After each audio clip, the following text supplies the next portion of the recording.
Ресей Великий Новгород қаласы. Қала орталығындағы ежелгі Кремль. Кремль төңірегінде қорғаныс шұңқыры жасалды. Су осы арық арқылы өтуі керек. Бірақ бұл жерде көптен бері су жоқ. Кішкентай шалшықтар қалды. Қала жағындағы арықтың бүкіл ұзындығында су жоқ. Қатты жаңбырдан кейін біраз су ағады. Ал көктемде қар еріген кезде. Осылайша арық жауға кедергі емес. Және оның бекініс мағынасы жоқ. Шұңқырдың түбі тегіс екенін ескеріңіз. Ежелгі қамалдың шұңқыры суға толмайды. Өйткені арықтың түбі жақыннан ағып жатқан Волхов өзенінен жоғары орналасқан. Аранды су толтыра алмайды. Су жоғары қарай ағуы мүмкін емес. Бұл бекініс шұңқырының түбінің деңгейі. Міне, өзендегі су деңгейі. Деңгейлердегі айырмашылық анық көрінеді. Бұрын өзендегі су деңгейі жоғары болатын.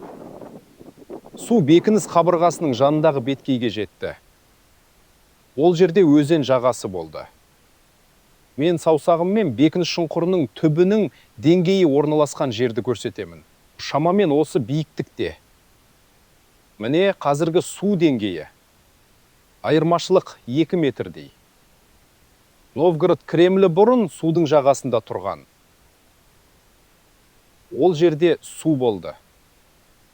Біздің заманымыздан әлдеқайда жоғары. Бұл құмды аймақтың барлығы су астында қалды. Мен сізге басқа қырынан көрсетемін. Бұл құмды жағажай бұрын өзеннің түбі болатын. Мұнда су ағып жатты. Су бекініс қабырғасында жасалған бұл аркаларға жетті. Бұл жағдайда қала жағындағы бекініс шұңқыры аздап суға толады. Великий Новгород Кремлі басқа су деңгейінде салынған. Бірақ кейін судың мөлшері айтарлықтай төмендеді. Содан кейін бекініс шұңқыры құрғап қалды. Ғылым тарих адамдардан соңғы уақытта су мөлшерінің айтарлықтай азайғанын жасырады.